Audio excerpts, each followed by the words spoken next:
Chers amis internautes de votre site préféré www.senegallive.net, nous revoilà encore pour un autre numéro lii def buzz suñu leen nee lii def buzz nag ce sont les gens yoo xamante ni actuellement ñooy def buzz à travers le paysage médiatique sénégalais raison pour laquelle tey ñu am koo xamante ni dañ koy seeti lu tax ñu koy seeti ndaxte day def buzz actuellement elle cartonne ci wàllu buzz maanaam tey soo xoolee ci côté musique mi ngi def buzz ci côté actualité mi ngi def buzz ci côté politique aussi mi ngi def buzz parce que c'est quelqu'un boo xamante ne il ne mange pas ses mots quand il s'agit de dire la vérité il va droit au but je vais plus le présenter aux Sénégalais xam nañ ko bu baax muy kan l'enfant natif de Rufisque Mame Gor Diazaka nuyu nañ la.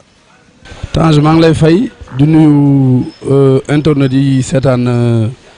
Sénégal live buzz bi yëpp di leen bëggee di nuyu waa Sénégal yëpp di la nuyu encore une fois et di ziare daal képp koo xam ni tey yaa ngi xool émission bi nga xam ni c'est Tange Tandian ak Mame Gor Diazaka moom it émission baa ngi démarré mais c'est quelqu'un boo xam ni j'ai beaucoup de respect pour lui parce que liggéeykat la. comme ni nga ko déggee kooku la ñu dalal tey muy Mame Gor Diazaka di artiste compositeur nekk nit koo xamante ni artiste bu engagé la artiste boo xamante ni il est déterminé chaque fois à travers ses mots amul lu muy ragal toujours il fonce vers l'avant looloo tax tey ñu dalal ko Mame Gor dañ la gisati nga génnee benn album bu war a génn le 2 août déjà album bi génnagul mais ça crée beaucoup de polémiques à travers le Sénégal fi ñu toll ñu dégg album yi nga tuddee ko gàcce ngalaama gàcce ngalaama dañ ko doon dégg maanaam nit koo xamante ni dafa def lu rëy nga war ko jaajëfal gàcce ngalaam boobu kan nga ko déjee. waaw album gàcce ngalaama bi mu def dama ko def déjee ko président de la République Macky Sall pour son travail parce que man soo xoolee au début bi Macky di door a jël Sénégal yëpp xam nañ ni ànduma woon ak moment parce que dafa am benn moment boo xam ni dama gis ni politicien mu amoon. mooy bi muy door a jël nguur gi dama gis ni dafa am 25 sénégalais yoo xam ne dañu gëmoon ni ñii dañu jël xaalisu Sénégal ñu jàpp ci benn nit tëj ko kaso mi Karim Wade may xeex loolu ba Karim génn kaso bi mu génnee mais xool ci espace politique bi fi nekk yëpp parce que man chaque fois politique dafa ma intéressé parce que dama dëkk ci dëkk boo xam ne ci 4 communes Sénégal yu njëkk yi la bokk muy dañuy wax Dakar Saint-Louis Rufisque Gorée man ma juddoo Rufisque te Rufisque ville politique la. ma gis ni président Macky boo xoolee li fi Ablaye Wade bàyyi woon yëpp mu doon ay projet bi mu ñëwee daf ko yeggali ba pare créer ay projet boppam donc nag ma gis ni mu ngi liggéey pour le Sénégal te nit ki bu dee liggéey dafa war a dégg waaw góor moo tax ma def album gàcce ngalaama pour waaw góoral ko ci couverture maladie universelle bi mu def ci autoroute Ila Touba bi mu def ci arena Diamniadio bi nga xam ne moom la def sphère Diamniadio yi mu tabax donc il a fait quelque chose pour le Sénégal donc il mérite ñu ni ko jaajëf ba pare mu ñëw nag tombé am chance parce que chance yàlla moo koy jox nit comprendre la yàlla daf ko may chance mu ñëw jël Sénégal tombé Sénégal am pétrole am zircon xam nga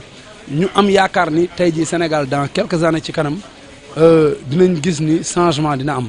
donc changement boobu li koy indi mooy pétrole bi feeñ donc nit ku chance la nit nag bu amee chance di liggéey dañ ko war a encourager jàppale ko moo tax ma génne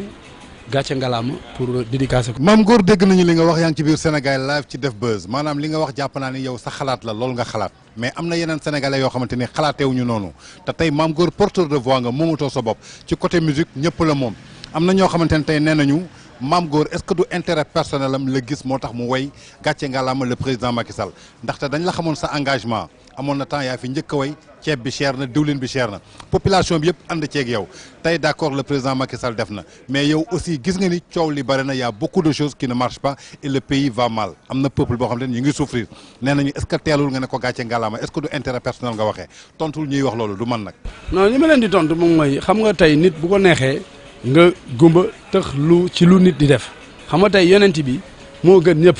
te yonent bi am na ñoo xam ne d'accord ñu ak moom donc il faut mu am parce que Macky tey jii bu ñëpp ñëwoon d'accord sax moom war na tiit et se comprendre la parce que bu ñëpp nee waaw rek doo fi yàgg donc il faut mu am ñu ne waaw am ñu ne déet mais boo gisee nit boo xam ne mu ngi ci yoon di liggéey comprendre la da nga koy encourager jàppale ko et se comprendre la te man sama gis-gis man dama gis ni mu ngi liggéey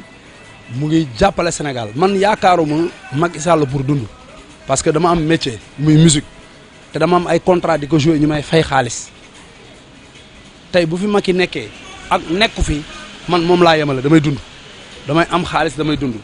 porteur de voix la su ma gisee loo xam ne doxul ci réew mi dama koy wax su ma gisee loo xam ne man bien vrai que ni Macky laa àndal mais su ma gisee loo xam ni doxul ci nguur gi sax dama koy wax. tey Mame Gor dañuy delluwaat ci album boobu parce que génnoogul le 2 août lay génn incha allah mais ça crée beaucoup de polémique moo tax ñuy wax ci tey nee nga Macky Sall gàcce ngalaama gis nañu nga woy ci PUDIC gis na PUDIC mooy projet Souleymane Jules Diop gis nañu nga woy ci Sénégal émergent projet Macky Sall est-ce que du sa ay xarit seen projet nga défendre ku mel ni Souleymane Jules Diop xam nañu sa xarit la ku mel ni Mame Mbaye Niang sa xarit la ku mel ni président de la République sa xarit la est-ce que du ñoom ñett nga xool bàyyi askan bi ci ginnaaw bàyyi say fan. non parce que PUDC bu ko président programme PUDC bu ko président defee defu ko pour Souleymane Jules Diop defu ko pour boppam moom il l'a fait pour le Sénégal. tey destination Sénégal est-ce que pour may leen promotion ñoom. non destination comme le disent les Sénégalais du man nag Sénégalais yi ñooy wax man loolu laa lay rapport. waaw moom laa lay man la destination Sénégal bu ñu ko jaayee Mame Mbaye Niang jaayalu ko boppam jaayalu ko yaayam ak papaam daf ko jaayal waa Sénégal yëpp mooy vendre la destination sénégalaise est-ce que comprendre la Macky Sall bu fekkee dafa am le programme Sénégal émergent nga gis ni tey jii Diamniadio boo xoolee li ko daggee fii ba jëm aéroport fii amuloon valeur koo masaan wax dana laan Almadies laa bëgg kër mais tey jii tax na tendance am na ñu bëri ñoo xam ne tey ñu ngi jaay seen i kër Almadies di dem côté boobu ñun ñi dëkk vers Tëngéej jàpp Mbour jëm Thiès dañ doon wax amul xaalis dëkk bu amul xaalis la bien que c'est une grande ville mais amul moo ni mais tey jii aéroport bi tax na yooyu yëpp am donc ça veut dire que c'est quelqu'un boo xam ni au moins mu ngi am ouverture te bu ko neexoon mu jël loolu def ko Fatick gi mu dëkk mais il l'a pas fait à Fatick il l'a fait à Diamniadio donc c'est quelqu'un boo xam ne man dama gis ni am na ambition bëgg na Sénégal bëgg na liggéey ma jàppale ko est-ce que comme na bis bu ma demoon tamit ba gis muy def naka sa nudul noonu loo xam ne jaarul yoon yow Tange yow mi may interview xam naa ne sax sénégalais yi ngay waxal mais yow xam nga ni man dinaa taxaw ni lii jaarul yoon. parce que d'accord Mame Gor comme ni nga ko waxee mais Mame Gor dañ la xamoon ci nga doon benn pro Karim Wade bokk nga ci artistes yoo xamante ni yéen a njëkk am fit bi ñu jàppee Karim ngeen dem seeti ji ko prison te ñemewuñu ko woon nga nekk ci ginnaaw Karim ba Karim génn ñu gis la dafa mel da nga changé sa veste. waaw non talatoo Karim quoi waxutoo waxu Karim. non ànd toog ay nitu Karim. non man mosuma ànd ak nitu Karim. waaw man mosuma ànd ak benn nitu Karim. amul kenn kuy ànd ak Karim Wade ku la wax ma la wax Mame Gor sama xarit la déedéet. kon Karim kese mooy sa xarit. Karim si boppam. waaw la ñu jàpp ma yërëm ko. am ci moom yërmande solidaire ak moom. parce que y avait 25 sénégalais yoo xam ne dañoo jël alalu Sénégal ñu ciblé ci benn nit téye ko pour man si sama gis-gis ma xeex pour mu génn kaso boobu mais man je suis un sympathisant mais je suis pas son militant ak sympathisant c'est deux choses différentes Karim ici c'est des militants de Karim man je suis son ami sympathisant quand il a un problème ak l'état du Sénégal am problème ma gis ni ñeneen ñi dañ leen a bàyyi téye ko moom dama xeex ba mu génn kaso waaye léegi dama koy xeexal ba mu génn kaso moom mu dem toog Dubaï xaw ma ndox xaw ma waaw dëkk yooyu voilà léegi moom moom xanaa mooy Mamadou man maay Mamadi man maay nekk fi di ko xeexal xeexalu ma ko xeexal naa ko ba mu génn kaso c'est fini d'accord dégg ngeen Mame Gor loolu wax xeexal na ko ba mu génn kaso mu dem toogee Qatar moom du ko fa fekk Mame Gor porteur de voix nga comme da nga gis ñi jàpp ko jàpp boo xamante ni jaarul yoon ki ko jàppoon tey di sa xarit di Macky Sall gis nañu mu def ko Khalifa Sall di maire Grand Yoff di maire Dakar Plateau tey jàpp boobu yow noo ko gisee. non dafa am loo wax jàpp Karim Wade du ma ni jaarul yoon dama ni dañu jël 25 sénégalais ñu ne ñii ñoo jël alalu dëkk bi ñu jàpp ci benn nit ma gis ni peut-être cible la ma xeex pour mu génn kaso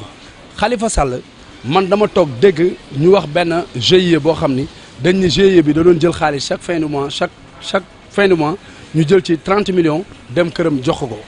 ah ki moom GIE bi ma toog dégg rajo man maa ko dégg rajo mu ne moom GIE boobu dafa ñëw postuler pour ñu jox ko liggéey bañ ko joxee ba mu postuler pour ñu jox ko liggéey bi jotuñu koo jox moom sax dafa bàyyi woon société boobu mu xëy ndekete société bi depuis des années société baa ngi existé di def xaalis kon ça veut dire que ni foofu am na lënc moo tax munuma parce que man munuma xeexal koo xam ni li ma lay xeexal dëggantaan xaw ma ndax yaa ko def wala defloo ko parce que dama toog rajo dégg koo xam ni daf ni moom dañ ko génne moom këram gi mu dëkk sax dafa am problème pour fay loyer ndekete ci turu société am ñu ngi ciy encaissé 30 millions chaque mois te moom sax jox ñu ko ci 1000 francs ñu convoqué ko bi ñu demee ba xam ni moom mi sëram xaw ma kan moo jël këyit yi lépp xaw ma nañ ko ci lañ ko bàyyee mu dem donc ma xam ne lii am na benn lënc du ma ni moom moo def du ma ni deful mais du ma xeexal koo xam ne wóoruma ndax yaa jël wala jëloo comprendre la maa ngi koy ñaanal nag kaso kenn yéenewu ko kenn maa ngi koy ñaanal yàlla may ko tawféex mu gën a delluwaat ci ay mbokkam mais du ma ko xeexal parce que tey ji gisuma lenn lu tax ma war ko mun xeexal benn ñaaral ba tey ji man bi ma nekkee di jàppale Karim Wade pour mu génn kaso mas naa ko seetaan télé ñu interviewé ko di ko laaj ni ko nan nga gisee tëju Karim Wade mu ne na justice def liggéeyam moo tax tey su ma toogee gis ay gars yu ànd ak Karim Wade naan Khalifa Sall ay reetaan daf may jàpp parce que moom bi ñu jàppee Karim Wade kaso man seetaan naa ko télé journal télévisé mu ne justice mooy def liggéeyam donc tey moom la ñu jàpp moom aussi jàpp nañ ko comprendre waaw na justice def joobam comprendre mais man su ma sañoon tey ji ñu may ko liberté provisoire mu dem këram ñu continuer procès bi le fait que ñu téye ko man neexuma parce que yéenewuma kenn kaso kon ñoo ko déggandoo mooy comme ni mu leen ko waxee nee naa leen def buzz la arbitre bi ma am tey ñëpp xam nañ ko ci franc parler il ne mange pas ses mots et j'espère que mangé wul moom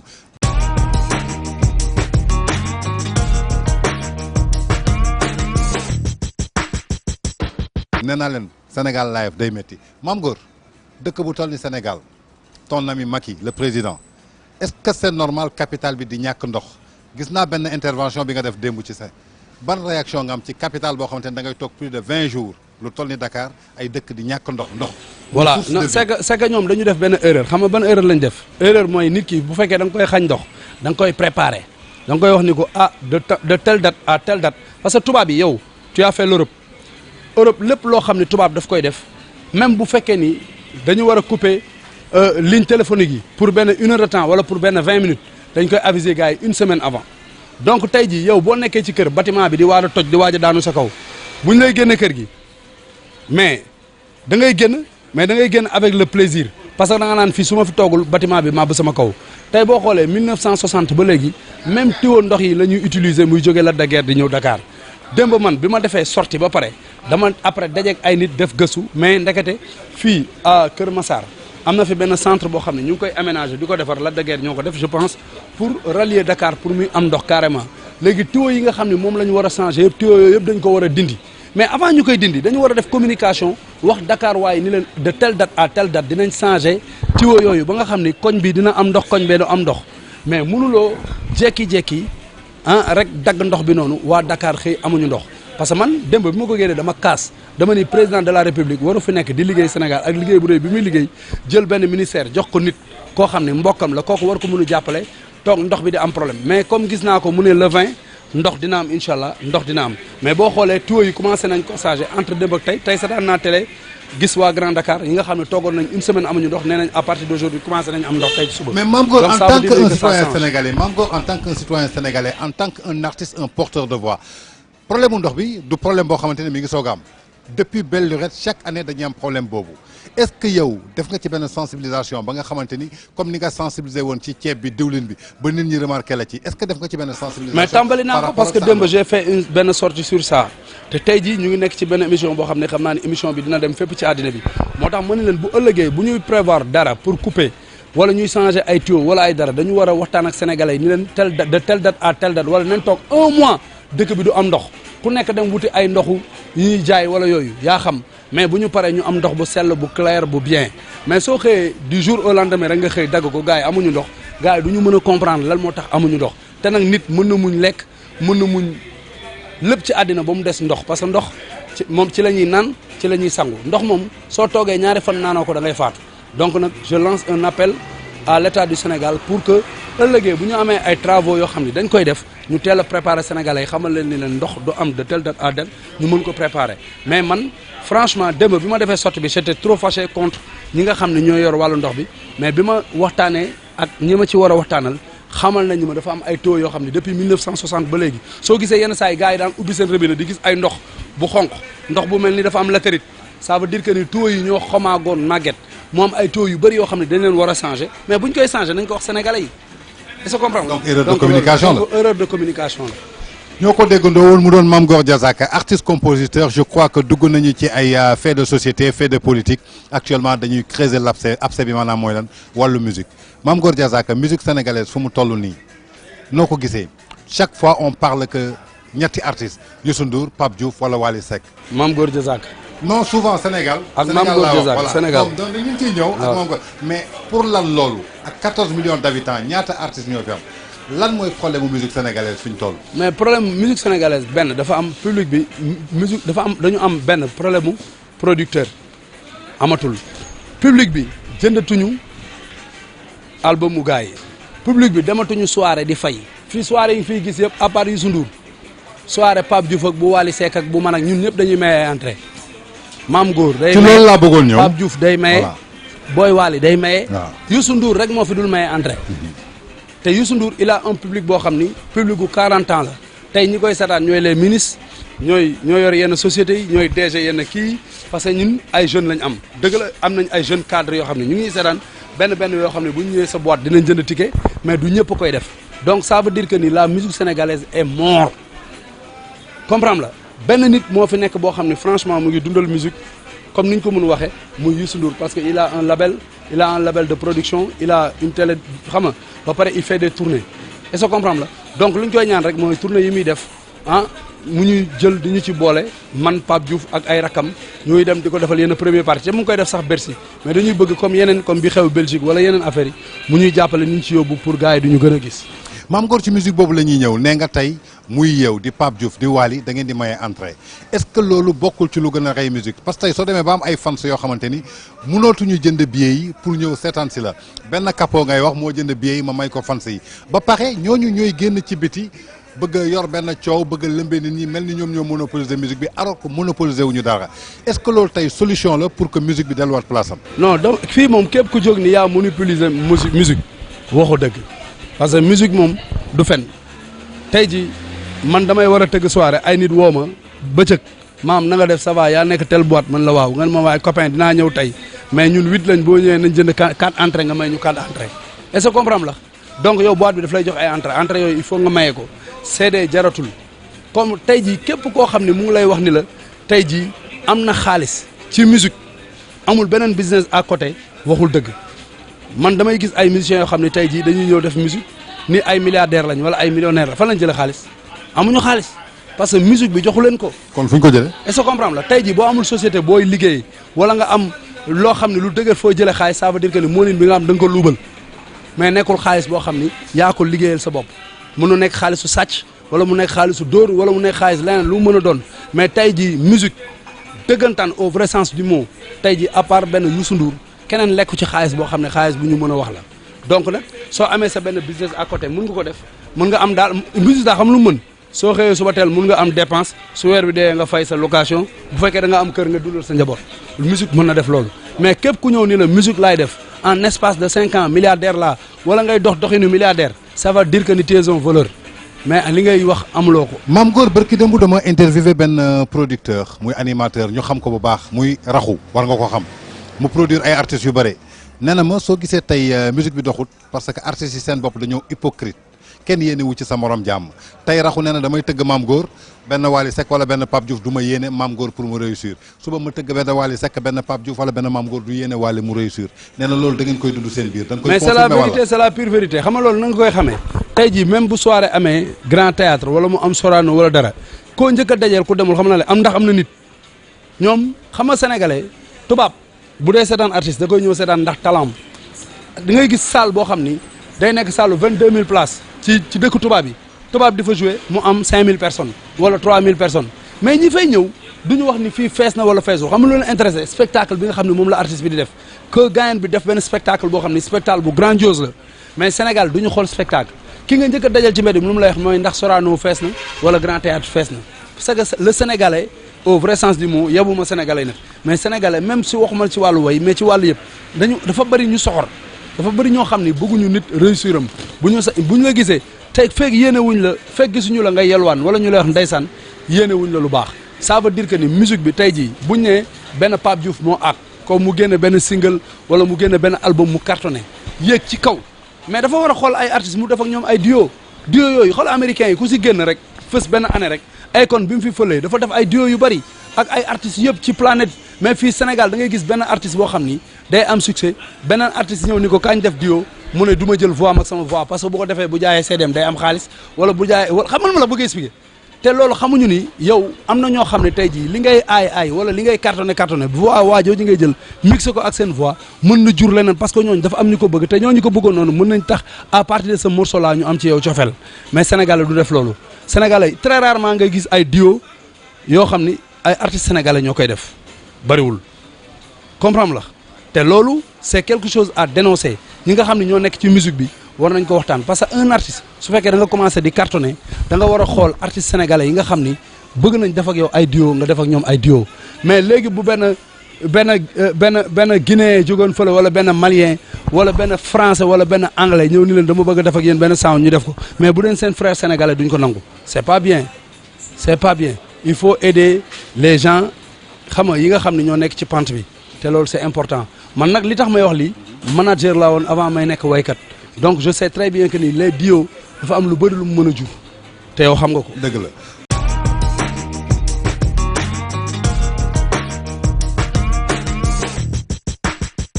comme toujours ni ma leen ko waxee c'était Def Buzz ànd ci kan l'artiste Mame Goor Diazaka sur Sénégal Live Mame Goor def nga scène yu mag yëpp biir Europe daje na ak yow Zénith en 2014 daje na ak yow Bercy ñaari yoon bu Youssou Ndour je crois ak bu Wally Seck. si je me trompe pas bu Youssou Ndour kon dem nga saalu Zénith dem nga saalu Bercy. jamono ji Zénith laa àndoon ak Wally. voilà gis nañ la jamono ji en 2014 après nga ñëw Bercy ak Youssou Ndour kon xam nga ñaari scènes yoo xamante ni artistes sénégalais yëpp ñu ngi fay rêvé ñëw. jamono ji ñuy wax dafa am benn chanteur sénégalais muy Pape Diouf leader de la génération consciente wax dem à l'assaut de Bercy yow tey fi musique bi toll ak fi mu tollul woon at yi passé en tant que manager en tant que artiste soo amoon benn message boo koy lancé lan lay doon. non message bi nga xam ne man moom laa koy lancé mooy mu dëggal boppam gën a def promotion à travers le public sénégalais qui vive ci diaspora bi. dem à proximité jege leen di def Pape Diouf tey ji war nañ ko dégg ñu ne Pape Diouf jóge na fi dem na Belgique dem seeti les sénégalais association sénégalais yi nekk Belgique mu dem seeti leen waxtaan ak ñoom parce que c'est nous la nouvelle génération ñun ñooy mujjee musique bi tey ji comme Youssou Ndour a ngi def Belgique dafa war a ànd ak Youssou Ndour Belgique dem def ak dara Youssou Ndour xamal waa Belgique ni leen damay def Bercy te sama Bercy bi yéen laa ci yaakaar dem Suisse dem Allemagne dem Espagne dem ci yenn pays dëkk yi nekk biir Europe Bordeaux Marseille Mulhouse Nantes dëkk yëpp mu dem fa seeti sénégalais yi ba pare nag sénégalais yi solidaire xam ni affaire bi du concurrence ñi bëgg Mame Goor war nañ mën a déplacé wu dem seetaani Pape Diouf ñi bëgg Wally Seck war nañ mën a déplacé wu ñëw seetaan si Mame Goor est-ce que comprendre la mais musique du concurrence comme niñ koy waxee wala ay affaire lobby du loolu musique du lobby. te Pape Diouf c'est quelqu'un boo xam ne il est dafa mën a woy tabarkalla yaru jub mosoo ko dégg ci sàcc mosoo ko dégg ci njubadi mosoo ko dégg mu wax lu ñaaw lenn rek la ñuy wax dafa ragal koo wax mun la Pape Diouf li ko nit ñi di jëwee man frère am laa dama ko koy wax nit da ngay ñemee képp ku la engagé nga engagé ko ku la engagé wul bu ko engagé c'est un conseil de frère que je te donne nit bu fekkee dafa jóg ñëw dugg sa garde da ngay dugg si gardam toj bët bi mu xam ne yow am nga garde te booy pikin nga bandi nga est-ce que comprendre la mais boo ñëpp di wax da nga yaru bu bëri dafay am lu muy indi nit ki il faut ngis a mbër boo yaroo sax doo daan kenn il faut nga am benn caay-caay boo xam ni gars yi dañuy xam ne da nga am caay-caay. comme Modou Lo réew mi ku ko dàq way juddoo fi daa mën a way man du ma dem soirée kenn fii Pape Diouf rek laay dem soirée parce que dafa mën a way gis nañ la sa proximité ak moom gis nañ la le 12 mai 6 ak moom ngeen def benn duo macha allah qui a beaucoup cartonné te après loolu dañuy gis aussi ay fansu Wally yu bëri je dis pas Wally gis ay fansu Wally yu bëri yuy def ay sorties ci internet bi di la ŋaññ. seen problème la man faalawuma leen faalawuma Wally man lijjantiwuma leen est-ce que comprendre la man li ma intéressé mooy wax dëgg Wally suma rakk la j'ai beaucoup de respect pour lui nag am ak moom problème de mais ñiy wax si turam di wax Mame Goor man lijjantiwuma leen man xam nga kan moo ma intéressé ki nga ma intéressé Pape Diouf daf ma invité ci bésam ma ñëw ci bésam amul lu may wax Wally amul lu may wax keneen est-ce que comprendre la man ñooñu nga xam ne dañuy nekk si ginnaaw di wax naan Wally lii Wally lii moom na jóg kay ni Mame Goor laay waxal li man waxuma amul lu ma koy amul man tey ji amul benn artiste bu existé waxuma la Sénégal mais ci monde bi boo xam ne am na lu ma lay ñee wala lu ma lay iñaane wala parce que li artiste war a am yëpp yàlla may na ma ko am naa kër maa ko moom am naa ay oto maa ko moom am naa ay soxna yu rafet sama compte ci banque bi am na xaalis. man kan Fatou man ku may neexal man. te sàccu ma ko est-ce que du gàcce ngalaama président te sàccu ma ko. Macky ñaata milliards la jox. mais Tange man j'ai fait 20 ans de musique. waay ñaar fukki at. ku ko liggéey nag xanaa war ngaa denc tuuti. ñaar fukki at. dëgg soo man foowul musicien juróomi at yi de. soo foowul caaxaanoo j'ai fait 20 ans de musique. soo foowul caaxaanoo. bi may génnee Diazaka muy cartonné ma jaay presque 80 000 exemplaires Diazaka bi mu génnee bu doon disque d'or day am Sénégal dama koy am parce que Diazaka coupe du monde Lions yi nga xam ni France lañ juddoo sax dañu doon way Diazaka tey jii ñu ngi naan Maam Góor te ñu bëri boo leen laajoon nu ma sant xamuñu ko Maam Góor Diazaka lañ ciy teg est-ce que comprendre la bëgg expliquer donc nag su benn nit ñu tekkiwul dara ay góor jigéen ak ay lesbienne ak ay yampar yoo xam ne taxaw ne Maam Góor li faalaw ma leen ku am looy wax da ngay ñëw jàkkaarloog Maam Góor nga ne ko yow Maam Góor yow laay waxal man xam ne man moom bu ko ma woo ci xeex mooy nga woo nga naar ci guxum soow man xeex rek laay def. kon ñoo ko déggandoo waxoon naa leen ko c'est quelqu'un qui n'a pas froid aux yeux il dit les mots tels qu'il les sent nu mu ko sentiree noonu la koy waxee Mame Gor Diazaka artiste nga mais teewut da ngay seetaan sport actualité lañ toll muy coupe du monde Sénégal dem avec Aliou Cissé muy entraîneur les Lions footballoon 2002 yàlla dogal mu doon entraîneur war yóbbu Lions yi en Russie muy Moscou yaa ngi fa woon teew nga fa tey naka nga jàngatee élimination Sénégal bi ñu ñëwee critique yi ñuy wax Aliou Cissé dafa war a toog wala dafa war a dem parce que tey en tant que artiste nga dagg sa billet dem ba Russie taxaw supporter en tant que patriote sénégalais je crois que war nga ci am sa xalaat laa ci wax en tant que artiste. non sama xalaat moom mooy tey ji ñëpp xam nañ ni c'est la FIFA qui a éliminé le Sénégal ay carton jaune ak ay carton rouge waruñu fi mën a éliminer équipe. dëgg mais règlement la nag Mame Gor règlement la mais penalty bi ñu tiré ci Sadio Mané tamit man maa ngi woon ci loge laa toog man Sadio Mané ak man mu ngi mel ni feek oto bi donc dama ko doon gis nii donc penalty la boo xam ni dafa clair. mais arbitre bi tiré na ko waaw tiré na ko après mu kii parce que tamit boo xoolee ñun keroog bi ñuy dem ci stade bi bu dee jël 80 000 places boo xoolee 78 000 places yëpp ay colombiens lañ hôtel yi colombiens yee ko feesal. avion yi ñoo ko feesal man bi ma nekkee ci stade bi benn Coca-Cola laa jënd naan ko maa ngi ko jëndee 200 roubles muy 2000 francs tubaab bi ma dendel naan na 20 bières gars yi business mi nekk ci biir la ñuy xool dañ naan africains yi matuñu juróom ñëw fii bëgg a dóor équipe yi dañ leen di dàq ci biti benn mais ñaareel ba am na benn critique boo xam ne dama koy def à l'endroit de Aliou Cissé parce que Aliou Cissé mënul à chaque fois buy def remplaçant day bàyyi ba équipe beneen bi équipe adversaire bi moomee bal bi muy door a def remplaçant joueur bi ngay dugal du am placement bala muy dem bay placé wu gars yi tous seen bal dóor mu dugg bu fekkee coup franc mooy am ci terrain kenn nekk fa arbitre bi nii rek balaa arbitre bi tiré sax ñu paasante ko dem dugal la mais yow yaa war a xaar bàyyi ba moomee sa bal nga def remplaçant de équipe bi ñëpp xam nañ ni ren amuñu meneur koo xam ne mooy tiré ay coup franc tey ji bu ñu demee ba Mbaye Niang nga xam ne moo sut ci équipe bi Mbaye Niang dafa war a taxaw bu ñuy dóor cornel mu taxaw mbëgg ko mu dugg mais Mbaye Niang mooy dóor cornel yi njool mooy doon dóori cornel ça veut dire que ni Sévier Henri Sévier dafa waroon ñëw wala ku mel ni Pape Kouli Diop dafa waroon ñëw tey jii ñu ngi gis benn joueur bu mel ni Mbappé français la am 19 ans tey jii Crespin Diatta booy boobu 19 ans la am Crespin Diatta boobu dafa mën football booy Santé Ngom le Rufisquois la dafa ay booy Santé Ngom dafa war a ñëw si équipe bi mais Aliou Cissé ay copains lay jël xamul dara dañ ko war a remplacer. oui ñoo ko déggandoo Aliou Cissé xamul dara dañ ko war a remplacer. du samay kaddu nag kaddu Mame Gor Diazaka l'artiste compositeur. c'était dans notre émission Def Buzz ci Sénégal live.net ak Mame Gor Diazaka. Mame Gor l'émission vient de tirer à sa fin tey suñ la nee Jaraaf ak Gia. Jaraaf ak Gia kan nga ciy jël. Jaraaf. tey suñ la nee woon El Hadj Diouf ak Fadiga. El Hadj Diouf Fadiga moom du concurrence parce que ñoom ñaar kenn si ñoom kan si nouvelle génération avec ancienne génération non ñoom ñaar seen personnage. man El Hadj Diouf mooy sama gars. tey suñu la nee woon Mame Mbaye Niang ak Souleymane Jules Diop. non ñoom ñaar samay xarit lañ. non xam naa loolu mais kenn. non foog nga tax na kenn. ñoom ñaar samay xarit lañ. ñoom ñaar ñëpp samay gars lañ. Bombardier Eumeu Sène. tey Mame Gor suñu la nee woon ci wàllu musique musiciens yi. ban musicien moo la ci gën a neex. Youssou Ndour. Youssou Ndour.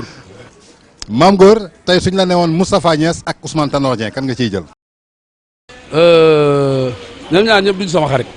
non kenn nga tànn ci kenn. Niasse. Wally Seck Pape Diouf.